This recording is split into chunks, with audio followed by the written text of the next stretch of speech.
Welcome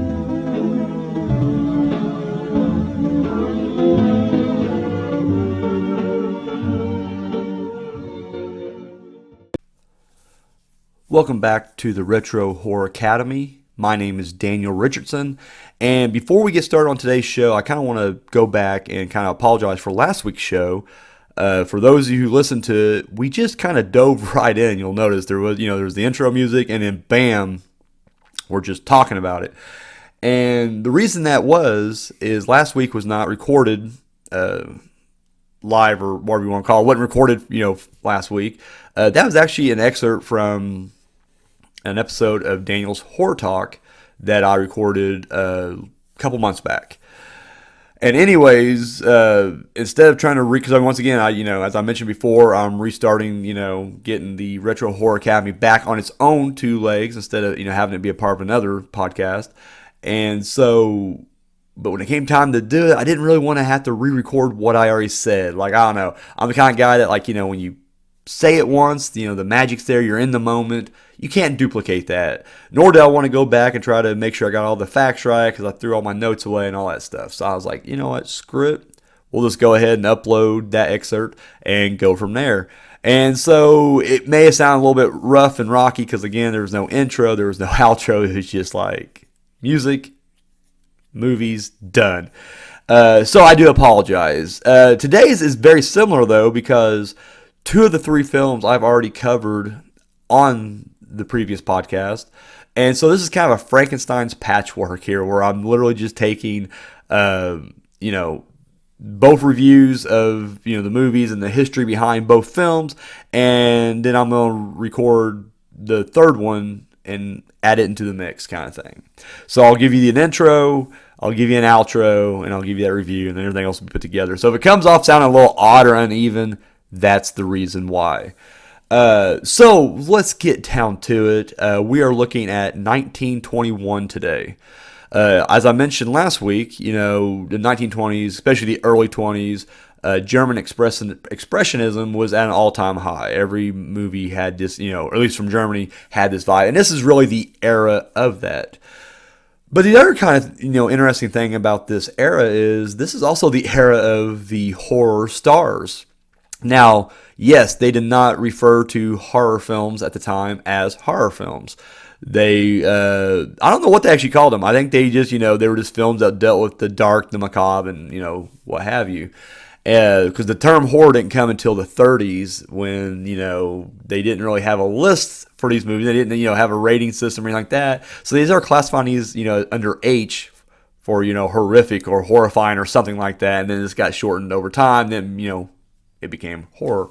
But the funny thing is you got a lot of stars that kind of emerged that were known as, for lack of a better term, they were known as, the horror stars of the time.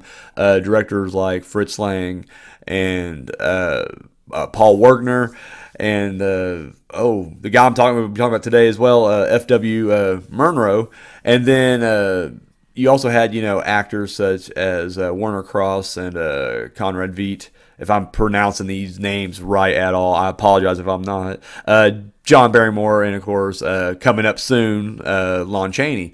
So it was just kind of interesting that, even though there wasn't like an official title for these, for this genre, it was already kind of attracting, its followers, and it was attracting its stars and directors. However, it seemed like the studios, like across the board, was kind of, I don't know, they were kind of embarrassed that they were doing horror. Like, it was just like, even back then, it was just like, oh no, we don't do those kind of films, or we don't want to promote these guys as like, the masters of nightmares and horror and, whatever. So, I don't know, this is kind of an interesting little thing here. So, we got three movies from 1921 that we're going to be handing out: the bronze skull, silver skull, and the golden skull. So, you know what, without any further ado, let's just get into it. Ooh. So, I did watch an old silent movie, a Fritz Lang, easy for me to say, a silent film from 1921. Yes, this is part of my Retro Horror Academy project here, and still planning on watching all these old movies that come out and awarding them. And I feel like, you know what, instead of trying to cram everything into one show, we can do a review of each movie each week, and then when I get to the end of the year, we'll do an episode where we will just kind of cram we'll rank them, but I won't have to go into them because I've already reviewed them on here. And that movie was called Destiny. And basically what it is, there's a young couple madly in love, but when death takes the guy, his fiance must try to convince death to, bring him back. So he sets up a challenge for her. And in this challenge, there's basically these three couples, and she has to save one of them. She tries to save all three, and so basically just kind of, I guess he transports her into the female's body, and you just see three different segments play out. So this film was, when I looked it up, this is one of the German expressionist films. This is a German film, Fritz Lang, from 1921. Anyways, this was again right in that German expressionistic wave, and this film would go on to be very influential. Turns out, now I read two different reports. One of them said that he was really impressed with it, and then one of them said it's his favorite film. But apparently, this is a favorite of Alfred Hitchcock. He really loved this film. And then I'm gonna butcher this guy's name, but he's a surrealist filmmaker, Louise Brunel. Is that how you say that?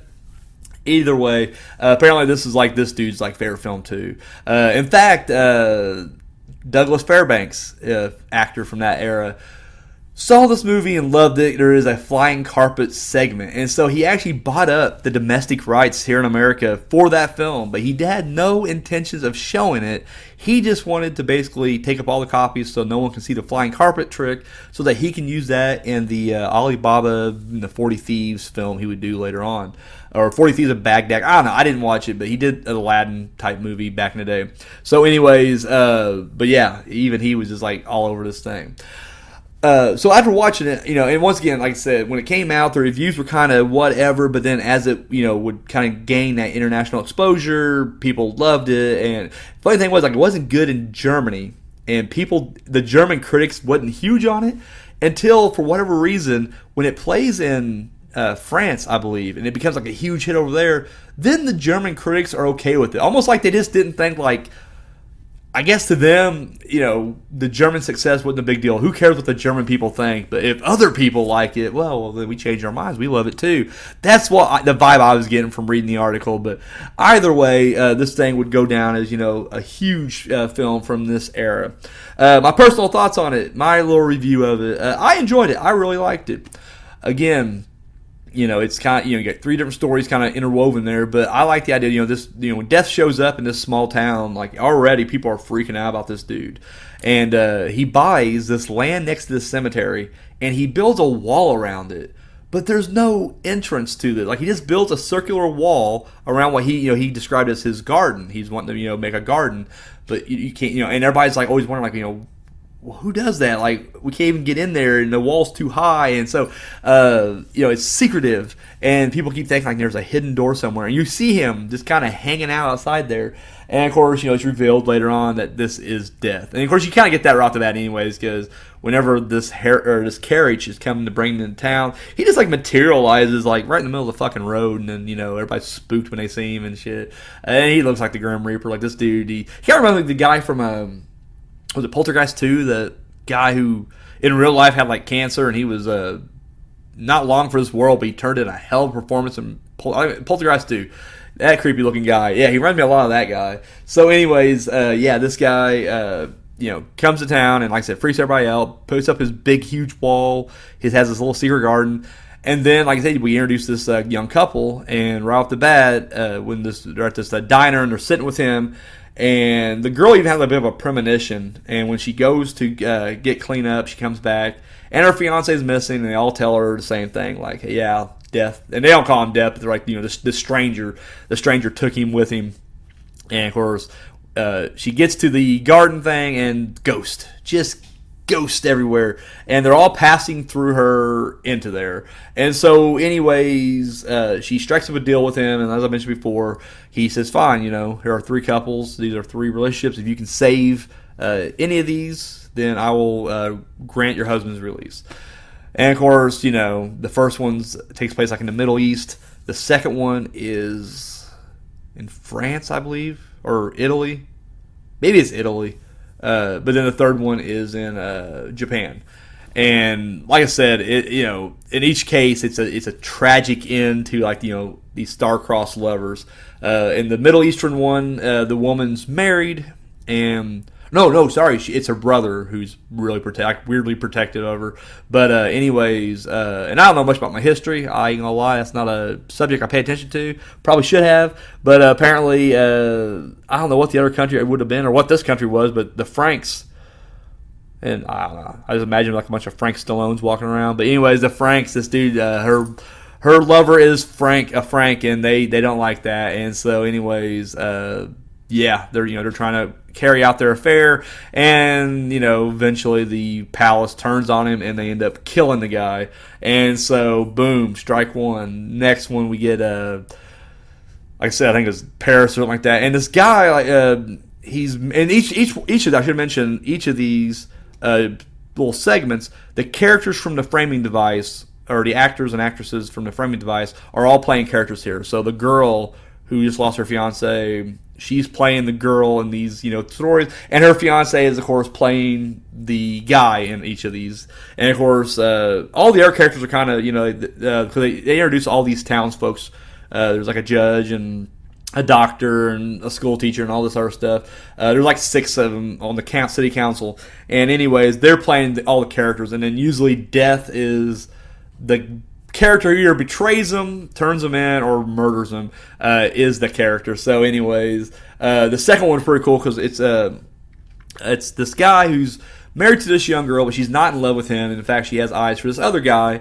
And so it's clear they're already having this like affair. And so it's very reminiscent of the first one, but it plays out differently in the fact that she's planning on, she writes a letter to her boyfriend. She's like, "Hey, get out of town."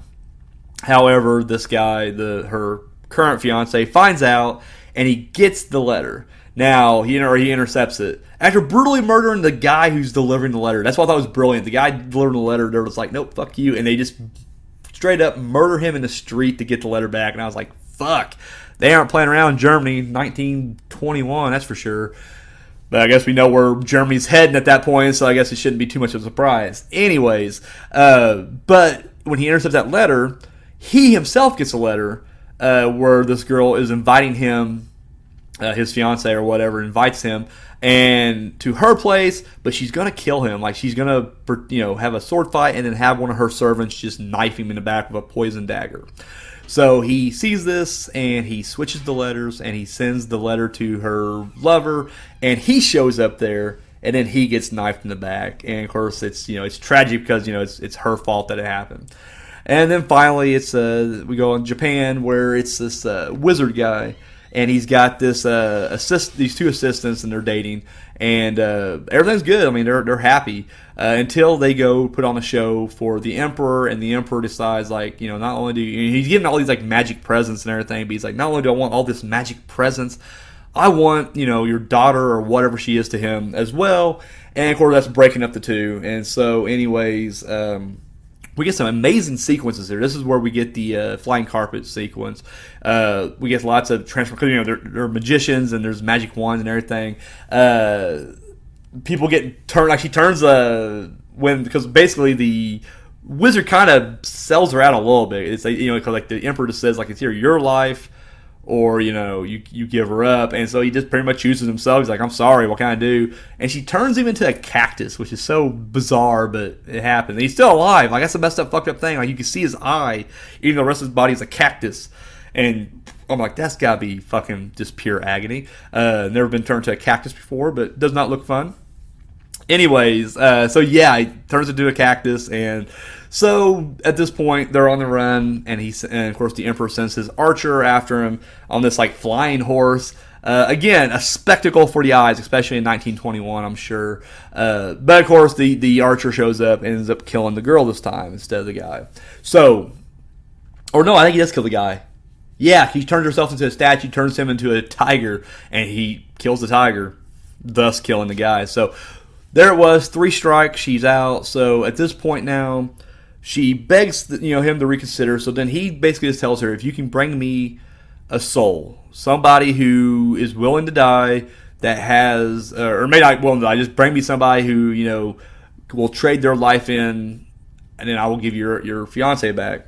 And so she goes to like all these different places, and she's trying to find the worst of the worst, people who are dying already, or beggars in the streets or whatever. It goes to this old folks home, and like they're all begging for death until like she comes up, it's like, hey, I can arrange that, and then they all freak out.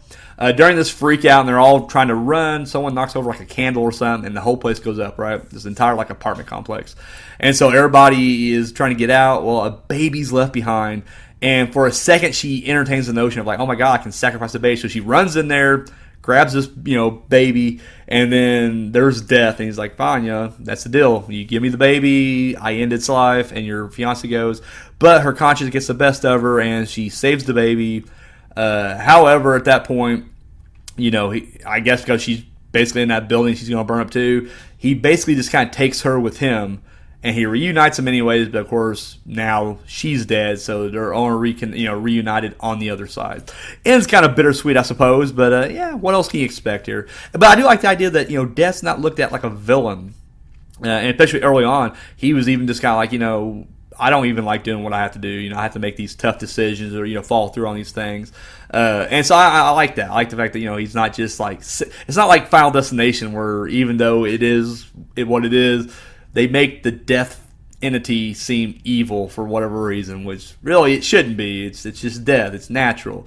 But yeah, so I like the portrayal of death in this movie. I liked it. Like I said, good solid stuff.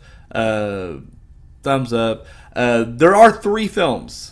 I guess I should just mention now. I'll do a recap when I do the whole thing. But there are 3 films that I'm reviewing from 1921, and this is number 3. So it gets the Bronze Skull Award and is ranked number 3. So what movie won the Silver Skull Award?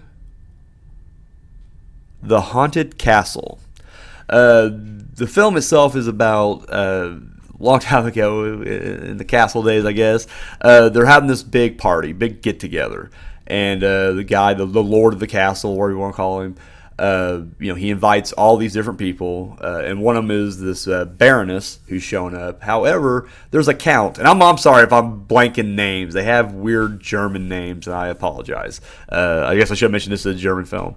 Anyways, but the count, he gets invited, and nobody wants him there because he has been accused, but acquitted of, killing his brother, who happens to be the baroness's ex-husband. Or first husband, not ex because they divorced, but ex because he was murdered. And so anyways, she's unhappy. No one really wants the count there, but the count is trying to clear his name, and, he's telling everybody, like, I didn't do it, and there you have it. This film was directed by F.W. Murnau, and who would go on to do Nosferatu, I believe the very next year. So, I mentioned previously on previous episodes of Retro Horror Academy that, I don't always get the best prints when I get these, some of these older films, you just kind of get what you get. And when I watched this film, I don't know, the print was really bad. But the problem is when you're watching it, it's almost like, for me personally, this is just me, I can't speak for anybody else who's ever seen this movie, but it just seemed like I was having a hard time following who's who. It just, I don't know, like everybody was white, everybody was just dressed the same, and so it just seemed like everybody was, and on top of that, this movie, uses a lot of flashbacks, sometimes flashbacks within flashbacks, but it was like you couldn't tell the difference between what was a flashback and what wasn't sometimes. I mean, once again, I'm speaking for myself. Maybe I'm just an idiot here. But it seemed like a lot of time watching this, I was confused what the fuck was going on. And I just kept thinking, like, what's happening here? What the hell? So anyways, as, it progresses about the midway mark, I kind of get a grasp of what's going on. I will say, the movie, it's very slow, it's very dull. However, it does have a neat little twist at the end. You find out that this monk, who the whole time we assume was murdered, comes back, and it turns out he is in fact the Count. But he gets a confession out of the Baroness, and it turns out the Baroness's current husband was the one who murdered her ex-husband, and she knew it, but they still kind of just threw it off onto the Count to incriminate him, and I guess hopefully just kind of sweep it under the rug. This movie is not much of a horror film at all, but a lot of these early ones really weren't. The only horror aspect of this thing, aside from this murder mystery, which again falls under mystery more than anything else, was there's a nightmare sequence that the husband has, the new husband, where someone's coming through the door or the window of his bedroom, and their fingers are stretched out, and it really is reminiscent of Nosferatu. So it's kind of neat to kind of see FW back here kind of has those horror roots as well. But this could be strictly just drama. In fact, this was not quite as well received back when it came out. And in fact, the only reason this kind of got any kind of notoriety is because it's one of the earliest films of F.W. Murnau. So, I mean, that's really the only thing it has going for it. It does, however, have a 6.2 on IMDb. So, there's that. For me personally, I'm kind of in the middle on this thing because it's a rough watch. It is rough to get to. But when you get to the end, I was literally, the fact that this movie is 1921, I was shocked by the twist. The twist got me. I wasn't expecting that to be the twist, and I was like, holy shit. When you start removing the fake beard the fake mustache and the bald cap and all this other stuff, you're just like, holy crap, it's the Count. The Count, he got the confession.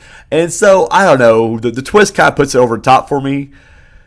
So I kind of land in the middle on this thing, which is why, it lands, right here in the middle of the top three here. So anyways, that was The Haunted Castle. This was a Swedish film called The Phantom Carriage. And the basic premise is, the Grim Reaper, it's not really the Grim Reaper, it's not Death, but Death has an army of Grim Reapers, I guess, that pull these phantom carriages. And when someone dies, it's the phantom carriage that comes and picks you up to take you to hell or the underworld or, whatever.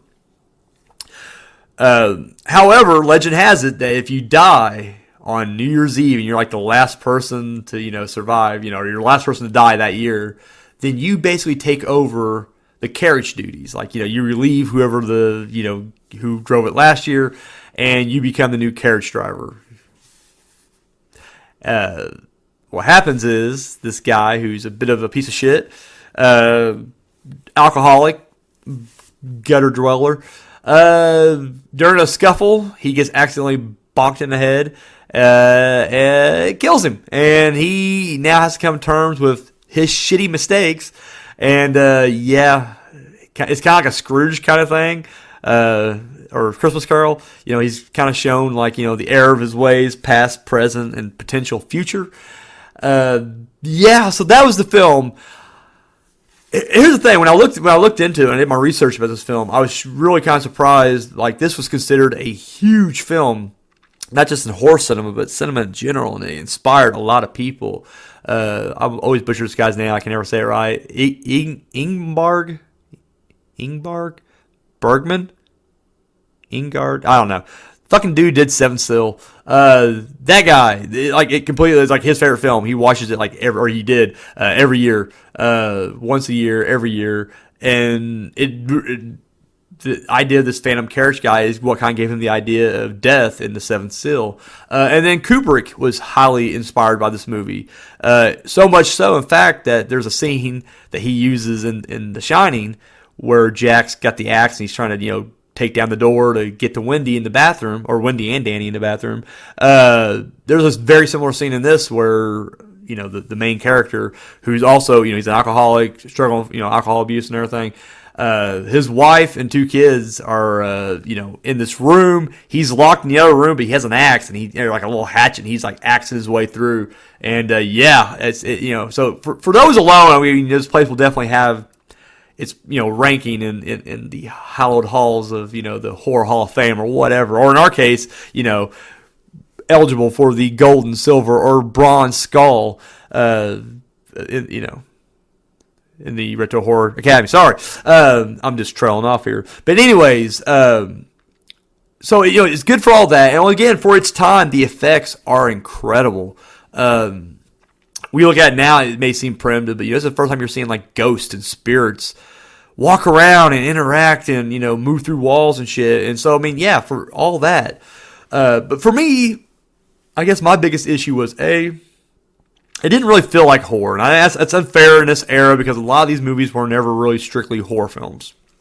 Anyways, although a lot of people are like claiming, it's funny because as I do my research, every time I watch a new movie from this era, from this silent era, there's always like that one reviewer's like, well, this is the first true horror film. And it's like, okay. And then the next movie I watch, and you're like, well, this one is the first true horror film. And it's just like, son of a bitch, guys. They can't all be the first true horror film. Anyways, to me, the first true horror film is The Haunted Castle. Or they call it House of the Devil. Whichever region you was in, that's the first true horror film, but whatever. But this movie just felt very Sunday schoolish. Like, I don't know. I'm not religious. I've only been to Sunday school a handful of times when I was a kid. But I remember they'd make us watch these fucking movies, like these morality tales. And usually it involves some kind of like totalitarian government who has, destroyed religion. But, a handful of Christians are left over. And, they decide to keep being Christian, even if it means they're going to, be executed. Just very heavy-handed in their messaging. And, like, they were all like that. Even the ones that weren't like that. It was just like, the guy who does drugs and, he messes up royally. But it's okay because all the Christians in the community, forgive him. But he just has to forgive himself and give his life over to Christ. That's what this movie felt like. It really does just feel like the Phantom Carriage, the carriage, the cab driver, I guess, the carriage driver. I don't know what you call him. The Grim Reaper, I guess. Anyways, he's he's a former friend of the main guy. And so when the main guy, dies and he's confronted with his, former friend, he's like, I led you astray and it was me that introduced you to alcohol and I'm so sorry. And anyways, by the end of it, he's on his knees praying to God to spare his family. And I mean, don't get me wrong, it's a tense scene because, spoiler alert, I'm sorry, I got to go into this right here, but it's been up for over 100 years, so I'm sorry. Yeah, anyways, but there's a scene, where while he's dead and, he's already kind of, he's kind of made peace with the fact that he's dying, he's going to take over, but then they go back to his house and you find out that his wife is so miserable that she's going to kill herself. But not just that. She don't want her kids to be around this guy. So she's going to kill not just herself, but them because she has no idea that her husband's dead. And so she's going to kill herself, kill the kids, just to spare them from living with this asshole. And of course, he's there in spirit. So he's trying to, you can't interfere. You can't stop her. So then he drops to his knees and he prays to the Lord. And I'm just like, Jesus Christ. Like, this feels just like a Sunday school film. It really does. I don't know. With all that said, it is what it is, and I guess for inspiring so many filmmakers, in the future, great. I'm glad once again, would The Shining been as awesome without the Phantom Carriage? I mean, think about that timeline where Kubrick doesn't watch this movie and still makes The Shining. Would it still be as good? We don't know. So I mean, yes, we are forever in debt to the Phantom Carriage. I'm just saying.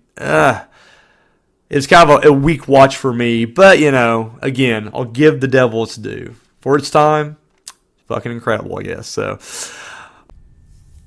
and that's about it. So, to kind of recap the top 3 films of 1921, Bronze Skull goes to Destiny, the Silver Skull goes to The Haunted Castle, and the Golden Skull Award goes right to the Phantom Carriage. So that's all we got this week on the Retro Horror Academy. Join us next time. My name is Dan Richardson, and you're dismissed.